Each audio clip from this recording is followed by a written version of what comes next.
Hello and welcome to Wait, It Gets Better, the Improvisational Storytelling Podcast, where we seek to entertain you, our loyal listeners. I'm, of course, Levi. I'm Reed. And I'm Seth. And we're here to tell you a story. How's it going, everybody? Great. Excellent. Seth, I think you said you were going to do the recap. This Yeah, our final episode. Try to put a recap together for this, and then, we'll kick it off, hitting the ground running. Great. So I think as far as recap, one quick thing, did we have a name for it? I know I just listened to it and I saw the name on there. Did we have a name for it? For what? It was like City State Private Eye or something like that.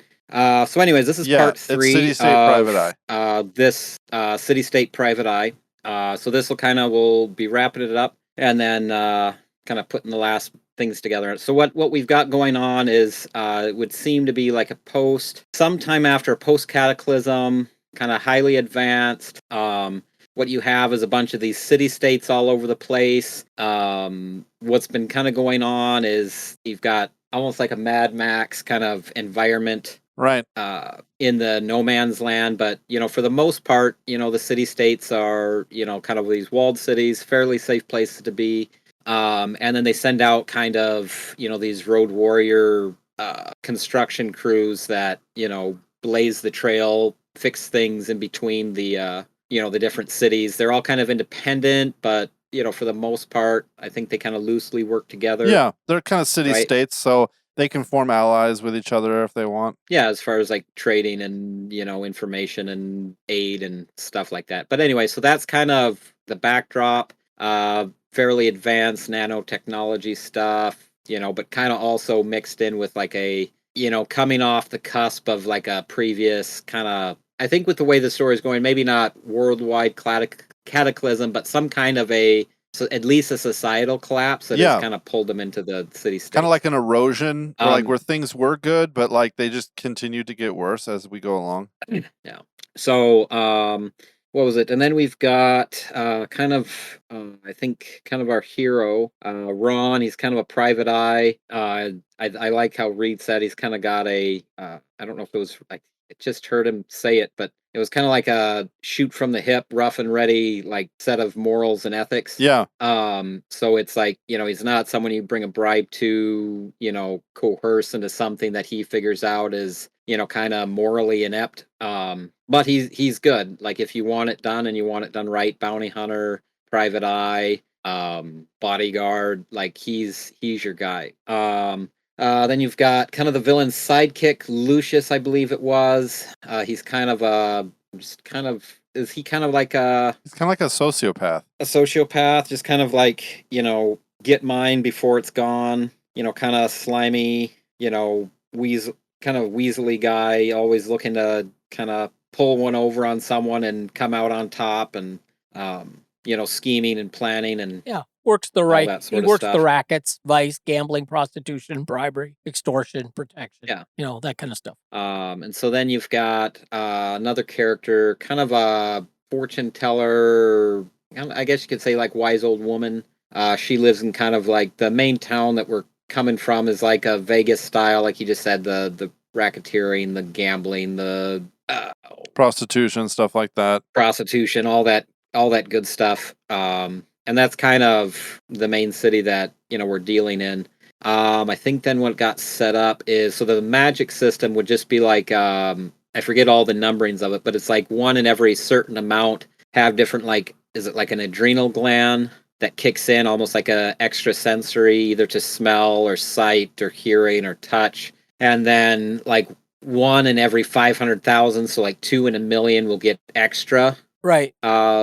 Bits to that amount, which then I think time slider you call them. Yeah. Where then they almost can like sense it before it even happens, like someone pulling a knife or like a card being turned. And so that's why like this gambling place doesn't like these kind of people. And so they can kind of, I think you had mentioned like in the Spider-Man where his like spidey senses kick in and you like kind of slow motion can see where the punch is coming from and he just moves out of the way. But to everyone else, it's like, oh, how did he get out of the way so fast? Right. So that's kind of our, kind of a magic system that's kind of butting in. I think it's something like not too many people know like a lot about. They're still trying to figure it out. But it's something that, is a good boost to, depending if you're into, cooking or like what Ron is into, to have an extra sensory of, sight or hearing or smell or, intuition. So I think that's, most of the background character stuff. Other than that, so then we have our villain. I don't think we really have a name for him yet, but I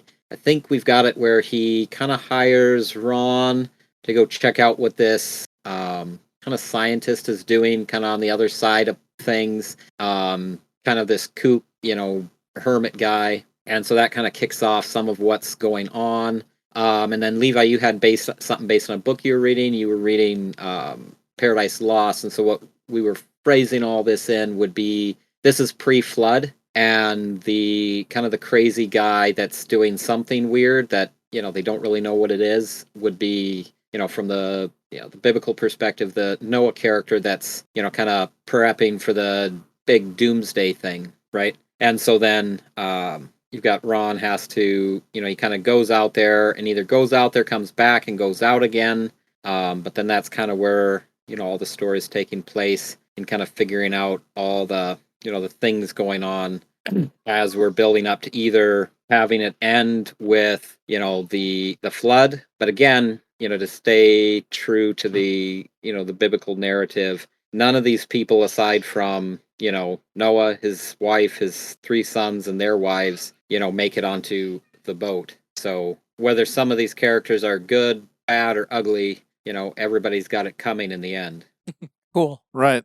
So anyway, so my element was goal. So I've got a couple ideas, being I was gone last week, then kind of going through it, thinking about a couple things. I've got a couple ideas to throw off. Yeah, absolutely. And then obviously I think as far as goal would be, put as what we already have kind of the ending, the goal would seem pretty cut and dry to get to that end point. Like the beginning of the flood? The beginning of the flood. So the couple ideas, I know you had mentioned the pyramids. You had mentioned that perhaps that was something that this... yeah, I think that... The villain had the plans for and was trying to do. So part of my idea has to do with that. Real quick. When I was growing up, I was told that no one believed... Like, growing up in Sunday school and stuff, I was told that no one believed in Noah. No one thought that anything bad was happening. But I don't see a lot of evidence for that in the Bible, And so I think part of the thing that I was saying about that guy was the fact that I think like everyone kind of knew that something crazy was happening, And so this swindler guy is not just trying to rob people, but he's also sort of selling this narrative of like, you can get yours right now. Yeah. I've gotten a note from the first episode about him. He's like a trick of the game guy, and he's like definitely seeking to build like power base between cities, trying to reestablish like a more organized society. Right. Preferably with him running it, of course. Right. Anyways, I was just feeling that I wanted to say that. You continue, Seth, with your idea.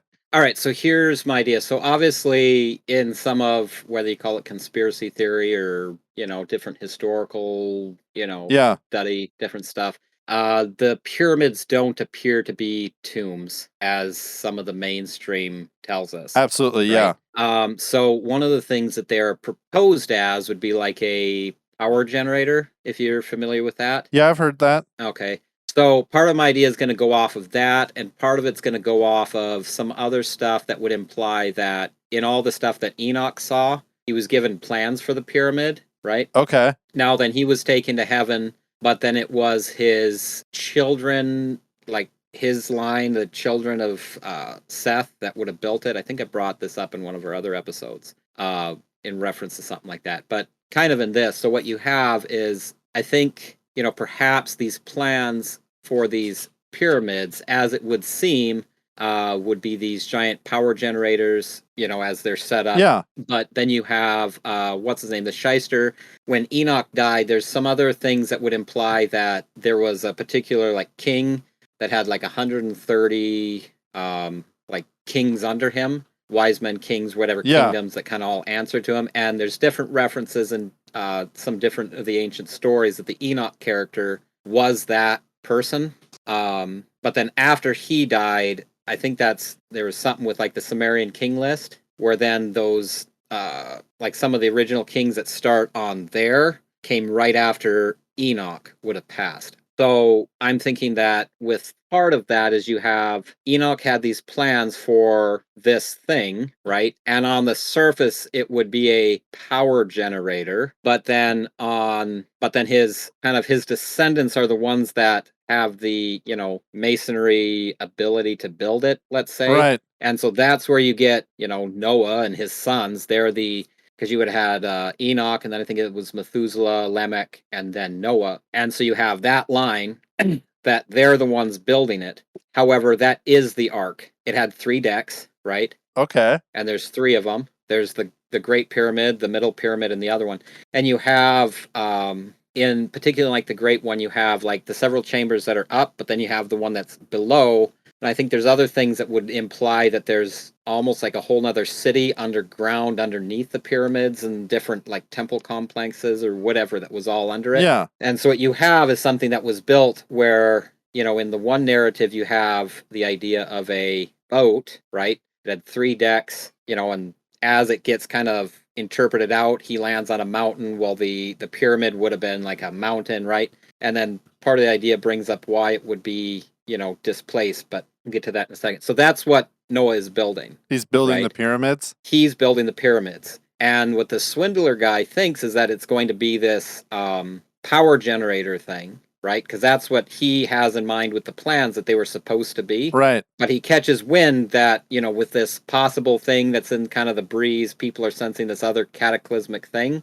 He kind of gets the idea that this Epnapishtim, or I think that's what the Sumerians call him, or like the Noah character, is doing something different with it. And so that's why he's got Ron going out to go kind of figure out what's going on. Okay. Because that's one of the other things is like up in Turkey, they found all those like underground cities. Yeah. Right. And so if like you were just saying, you don't in like Sunday school, it was like no one believed Noah that something was happening. Where it's like, no, there'd be more implication that a lot of people knew and they were all kind of doing something like that. Yeah, they were all trying to escape. Trying to escape in some point or in some way. And so I think in some place you have, perhaps that's where some of these other cities are going. You mentioned the other one where they're disappearing. Yeah, cities disappearing. Perhaps they're clefting out in the rock. They're, making their kind of underground bunkers, and that's where they're kind of disappearing to. They disappear, they get raided, the city just kind of goes silent, right? And that's where then you have some of these, now underground cities coming from, right? Is where some of these other ones have all kind of expected something coming and they're trying to like hide from it. Kind of like in Revelation says that, that they go and they hide themselves in the cleft of the rock and, wish that the rock would fall on them rather than face the glory of God or however it puts it. Right. Kind of that same concept, like, kind of a underground bunker up in the mountains. So let me get this straight. So Noah and his 3 sons are actually building the pyramids? Yes. Okay. I mean, what about the God telling him to build it out of wood? Are we just going to say this is a fiction? This is more of a fictional story now? I mean, isn't it very clearly that it was built out of wood? Is there a way that we can make that work while also preserving? I think that's the thing is like what he talks about, like what, gopher wood? I'm not sure, but I think like gopher wood is not a thing. Unless it is a thing. Reed, do you know if gopher wood is like an actual tree wood? No, I don't know. I know there's some, like the Ark of the Covenant was made out of, what, shittim wood? There's acacia. Is it acacia? I think it was acacia. Acacia is the tree that is associated with the tree of life. Okay. And it, at least in that culture of things, and I know like acacia wood was used in a lot of the temple stuff in the tabernacle. Okay. So whether that's what the initial case of the Ark of the Covenant was or not. But. I just went off on a complete tangent when you were talking about this, the things in Turkey. The Hittite, the ancient, what do you call it? The archaeologists have found the ancient fortress at Bokaskoy, which was a Hittite fortress in the mountains of Turkey. And they found a complete labyrinth of underground chambers, and they had sally ports, where tunnels would come up, but leagues away from the city. So they could really, literally march armies miles away from the city, come out completely behind a besieging force, just completely disrupt their supply lines and also resupply the fortress if it was under siege. But it was like as much fortress below rock as above, which is kind of interesting. The whole idea of the Hittites is interesting to me because, it's mentioned, there are Hittites mentioned in the Bible. One of the 6 peoples that the Israelites were supposed to supplant in the land of promise. But anyway. Interesting. But anyway, Anyways, like I said, I'm just throwing this out as an idea. If you guys don't like it, then we can move on and we could do something else. I have this. Okay. So I was thinking, I like that idea, but I was thinking, if we wanted to still do a classic arc story, but yet incorporate that, it could be something like Enoch built or was the foreman and oversaw the building of the pyramids, and they did something like dramatic terraforming or power generation, and that is where they also made the ark. And so, the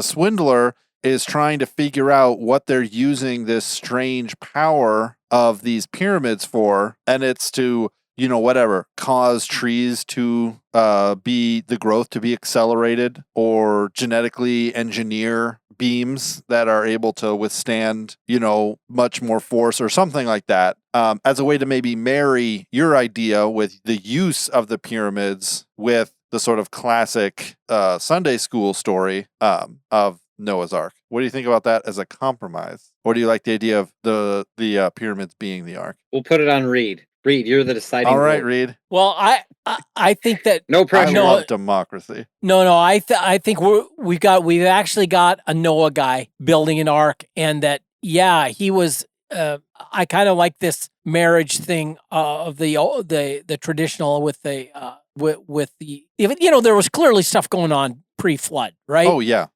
and we've already kind of established this is a society where a couple of generations now things have been going haywire, but it was a society that was working, like you said, a post-scarcity society. There was agriculture, there were people were enough goods and services were being provided for, and a lot of opportunity for delving into the arts, so to speak, and building and engineering and all kinds of stuff. But then, like you say, you're in this breakdown era, and you've got people like Lucius and the swindler trying to put something back together, and you've got Ron kind of working with the highwaymen, or the construction guys to keep kind of a level of the decency to it all, and hold a moral fabric, an ethical standard, and rooting out, bad guys exploiting the upset times, of course. I think that this will work. I've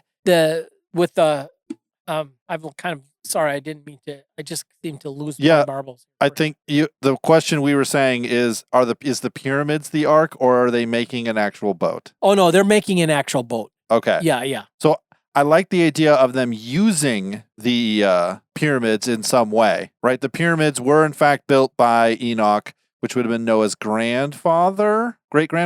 His great-grandfather. Yeah. So they were used by that. And Methuselah obviously is there because he died in the flood or very near the flood. And so he knows how to work the great machines. He talks to the statue that was built that an angel could inhabit and then talk to people and share with them knowledge. So there's a giant statue called the Sphinx that was built using this crazy technology that a angel could inhabit and then talk to people, and they could understand the speech and everything. And that's how it's right there by the pyramids. That's how they learned to build the pyramids, and that's how they learned to operate them. And all these things are happening. This is also where Noah goes to build the ark, because he needs this technology, or he needs the protection or the mystique. It's over the mountains or something. He needs to be away far enough from society in order to do this without people coming and, trying to get tax from him, or trying to set up their own little things, or whatever, all the reasons why you go out in the middle of nowhere, to be away from people. So, and then the swindler gets news of this and sort of sends Ron and a group of people out to see what's up and see if there's some way that things can be secured, So I've got this other idea here too, partly with the Methuselah character. Yeah. So this is one of the other little ideas I had. And then part of how it is. So you've all seen The Onion, where like the Folsom City Dam is going to break, and they've known about it for like 2 years, right? And the inevitable flood that's going to kill everybody. Yeah. Right. Okay, so I have this idea for the Methuselah character. So he would have been Enoch's son, right? So he like trained underneath Enoch, and so he's like, in my mind, he's kind of like this weird kook, like wizard guy. Right. Like he's got all this like knowledge of power and like how all the machines work, and then like not only like scientific stuff, but then like some of the magic system, and he's like, a time slider. Yeah. He's got like all the stuff, and he's just like a whiz, right? But then, so from the Onion one, the one guy, so like the other idea would be then, okay, so then the flood comes, right? So you have like a vapor canopy. They use the power of the pyramid to destroy the vapor canopy. Okay. Right? The firmament. But to make that the firmament, right? But to do that, that's how Methuselah dies, is he has to be there in the control room to like operate it. And so it's like, he's like super excited about it. But then like going back to the Onion thing where they interview the one guy's like, yes, I work in the room where the leak is. I'll be the first to die. They'll never find my body. And just he like has that same I just kind like of imagine attitude. like if that Yeah. And he has that same kind of attitude, like almost like, are you serious? He's like almost like he's got this like kooky plan. It's like, and he's gonna pull it off. He's gonna follow his like, God had given Enoch these plans to build this for this power thing to destroy the firmament so that God's punishment on all the wickedness, right? Yeah. And so he's got the plans on how to run it and how to do it, but then like someone's got to stay there to do it, right?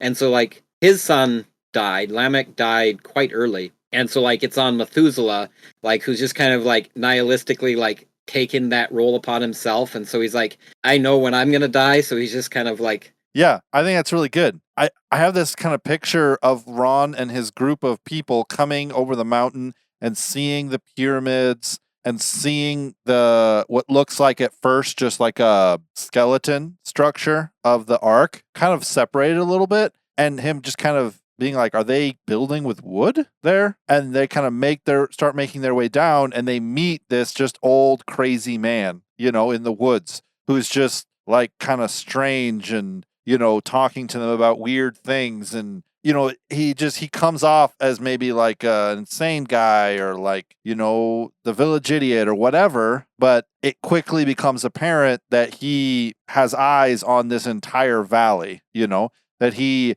can like see, he has machines that can, see through the trees, and he saw them coming from a long way off and came and found them, and he never, I don't know, I feel this kind of strongly, but you guys can tell me if that's stupid. But you never actually talk to Noah or any of his sons, or Noah's wife or any of Noah's sons' wives, right? You never interact with them at all. Methuselah does not allow Ron or any of his group to do that, right? It's just so that the canon of the story of Noah remains separate from the reality of what we're trying to insert. You know what I mean? So it's like two stories happening at the same time in the same world, but one of them has the context of knowing that the other story is going on and the other one does not. Does that make sense? Okay, I can do it. Seth? Yeah, that makes sense. It's just a brain thought I had, and if it seems silly, that's fine. But my thought would be is that in some way, when it all happens and they go back and they fight and maybe they die and who knows what happens, is that Ron has a daughter that he kind of like tells all of this to, and then kind of like writes it all down and gives it to her and tells her where to go, like what direction to go, right? And so she kind of leaves the world behind. And the idea being is that she becomes one of Noah's son's wives. I was going to say, that's what I'd kind of like something like that. And maybe with Methuselah's weird stuff, when he meets Ron, he's like, oh, it's you. And it's like, it's like, you need to, and almost like sends, maybe that's why he goes back. Oh, yeah. Because he's like, you're here, but like, obviously, your fate is sealed, but your daughter. Right. He says it in a weird way, like right family line, wrong generation. And Ron's like, what? He's like, it's the right family line, but it's the wrong generation. I need one more. Do you have a child? And he's like, a daughter. And he's, oh, perfect. A daughter. Yes, that's perfect. And you're kind of like, okay, this is kind of weird, But then, maybe the daughter's estranged, and part of the story is they're kind of rebuilding the relationship or something like that. Another thought I had as you were talking is I want the swindler to be incredibly afraid of drowning. Right? That's his biggest fear, is drowning. And he's like, I have this idea for like an end of the story where he's massing an army, and Ron, in order to defeat him, because we don't know how far before the flood this is, unless we want to determine that, but he like breaks a dam or something, so causes a mini flood. Not as bad as it could be, but it still like wipes out roads or destroys some sort of infrastructure that kind of stops the advancing army from just going and taking over the Ark site. You know what I mean? I mean, I think it would be cool for it to end with the flood and, Methuselah yanking on the controls and cackling and, whatnot, as like the flood waters are like bursting down from both like the ground up and the ceiling down. And, and he's just like laughing as it comes, just chilling and laughing. Well, and it makes me think of the Noah movie where he's just like out. Methuselah is just like out in the woods picking berries when the water comes, and he just looks and sees it and just smiles and just opens his arms to it as it like comes towards him. That's what that makes me think of. So I'm down for that ending. Reed, what was your story element? My story element this time is a unique weapon. What is it? It's called Rage Fire. And this is something that Swindler has got some people working on, and he wanted to build military. One of the things about this great society that is kind of fallen on hard times, it was a lot was accomplished without a lot of warfare. The advancements weren't necessarily military technology. Right. And, we're still talking a Bronze Age era stuff going on, as far as, but he has, they call it Rage Fire. It's a mixture of, it's a petroleum-based naphtha with pitch, and the addition of quicklime. Yeah. Which produces an exothermic reaction with water. So you can light a wick on a big pot of this stuff and heave it with a catapult, and it'll smash open and catch fire. And if you try to put it out with water, it'll just act as an accelerant. Oh, cool. Yeah, and it was completely lost, of course, after the flood, but then until the Byzantines reinstituted as Greek fire later on, Right. But anyway, he was really wigged out, like, what in the world is this boat thing? This seems like he's heard rumors too, and he is actually, part of his plan is to move with his army and burn that thing down. Right. And so, but he also uses it. They have like as a personal weapon, like a pot of this stuff, like grenade size, and you just light a wick, so it's like a burning lamp. But and then like with a leather thong, you just like whip it, and you can really throw these things a long way, and then they'll smash, and then they just burst into fire. It's like the ultimate Molotov cocktail, but also, in a much larger sense, hurled by big catapults and siege engines and stuff too. Right. So, so it's just a weapon. It's just a weapon. But it was, I was picturing, with when you were talking about the army, and he's got his siege engines, and lined up and set up with a whole bunch of these things, and he's hoping to do some mayhem. That's cool. I like it. My unique vehicle is Jacob's Ladder. So it's a device made in heaven, given to angels who need to take earthly form and therefore temporarily give up some of their power and their ability to travel. And it is just a chain. It just looks like a chain, a gold chain. And you put it in your hands and you just twist it a little bit, and you can travel either great distances on the earth, or you can travel great distances outside of the earth. And it's one of the things that that Methuselah gives to Ron in order to travel back, and then Ron gives to... So Methuselah doesn't know how to he knows that they used it to travel to other worlds, including the realm of heaven, but he doesn't know how to do that. And he surmises that it's because he's never been there. How can you remember and go to a place if you've never been there? But you can go to a place where you've been. And so he gives it to Ron in order to travel back. And then Ron gives it to his daughter in order to travel back to. So it's like, because the initial trip probably takes like 2 to 3 months to travel to, across the mountains, through the, through just wilderness. And then with Jacob's Ladder, they're able to, because it's not, when Jacob's Ladder, when Jacob was watching the stairway go up and down, the giant golden escalator, it wasn't angels were instantly going up and down. They had to travel. They were walking up and down. So there's still some travel time to it. If you travel too quick, an angel might start believing that they're omnipresent, which isn't a reality. So, so it takes several months to get to where the Ark and the pyramids are. But then with Jacob's Ladder, it takes like a week to get back, traveling at much greater speeds.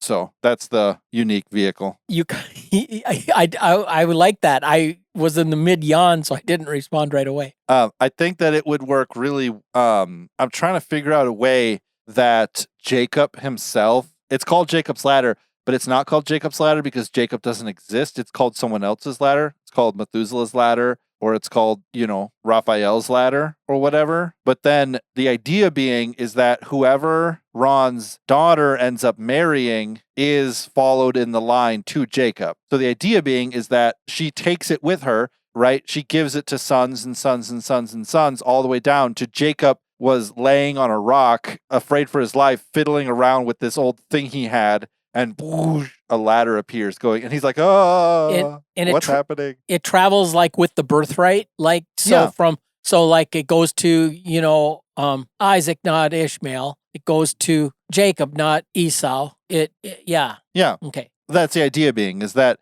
Jacob's ladder is this thing that he activated or was activated for him or something, but it's that device, a relic of an older time, basically. Cool. Okay. So anyways, that's not particularly. And then Ephraim would have it because then Jacob blesses. Yeah, exactly. So let's lay out the story here. Story starts, Ron is working on this, he's working with the roadmen, right? The Mad Max road warrior / road construction workers, everybody's doom and gloom. Something terrible is about to happen. He's just trying. More and more of these cities are disappearing. Yeah. General unrest. Things used to be really good, but now they're really terrible. There's like high society technology, like hovercrafts and stuff like that in some cities, and other cities like don't have clean water because just like systems are decaying as the whole world kind of rots, and then he gets back to this town and he gets immediately swept up by the swindler and Lucius, right? And brought before the swindler and offered all these deals, and maybe he has some debt that's being promised to be paid back, and you kind of get the sense that he's just a anti-hero, kind of gun for hire. But he kind of holds his own a little bit, presents himself as maybe a little bit more of an honorable man than what they're sort of casting him as. They're trying to get him to believe lies about himself that aren't true, or that maybe were true at one time but aren't true currently. Then he gets tasked with finding this person, right? Is given a description. He goes to the fortune teller, who's one of these what's it called? Time sliders. Time sliders. She does this thing where she observes all of the known media about a person and then looks at their face and is able to like sort of trick the time sliding ability to kind of give her an idea about where they are, so she gets a direction, but she also gets this sort of giant impending doom. And she talks about how other time sliders she knows are all getting like every night, they're all getting like the time sliding ability is like waking them up with like something is happening, something bad is happening. Something bad's about to happen, It's like this kind of pressing thing.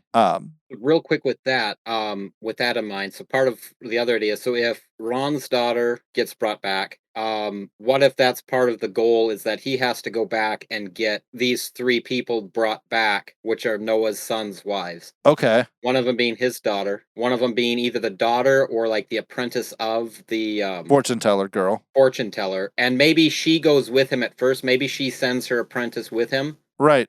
Yeah. And so maybe she's there at first. He's like, oh, they, like you said, like right lineage, wrong generation. Ooh, yes, you're the one.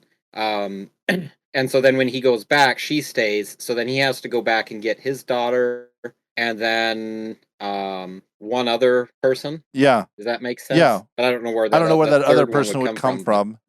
It could be. I'm just trying to think here. It could be the swindler's daughter. It could be Lucius's daughter. It could be someone who. It could just be one of her friends. Like, it feels kind of weird because I'm not trying to be like we're advocating. I'm advocating for like arranged marriage. Here, go over there. Because it's not like, okay, Ron's not talking to his daughter. Okay, now you're going to go over here and you're going to marry this guy who's in this arc. No, to his mind, I'm saving my daughter from the catastrophe. Come what may. I don't know how many people are going to be on the ark. I don't know any of that information. All I know is there is safety. So maybe kind of like in Lot and his family leaving, it's like he tells a bunch of people to go, but only a few people go, and then one person dies, and then it ends up being just 3 girls who sort of make it through the whole thing and are the ones who go.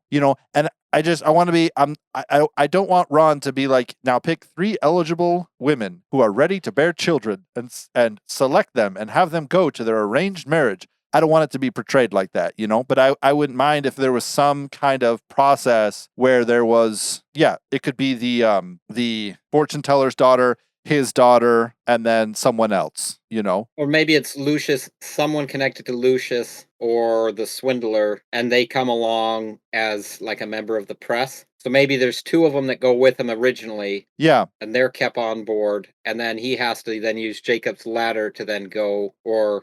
Yeah. Well, you could be that Jacob's ladder only transports one person at a time. And that's why Ron decides to stay back, because better to have her survive than me. And so that's a good idea. So there's the fortune teller's daughter, who's like this up and coming kind of person. There's the Lucius, his daughter, or a part of his, organization. And she is like there to keep eyes on him, and there's a couple other people, people that Ron trusts who end up dying along the way, people that the swindler sends along that are dying along. It's just like how the story sort of goes, but those 2 people end up staying. Ron comes back, gets his daughter, and then sort of makes a pact with the people of the people who are quote unquote righteous of the town, saying, we need to slow their advance. Like, they are planning on going, and we just have to slow their advance by a couple of weeks. And I have this image that they're barreling it back, because as maybe the swindler's going there with his army,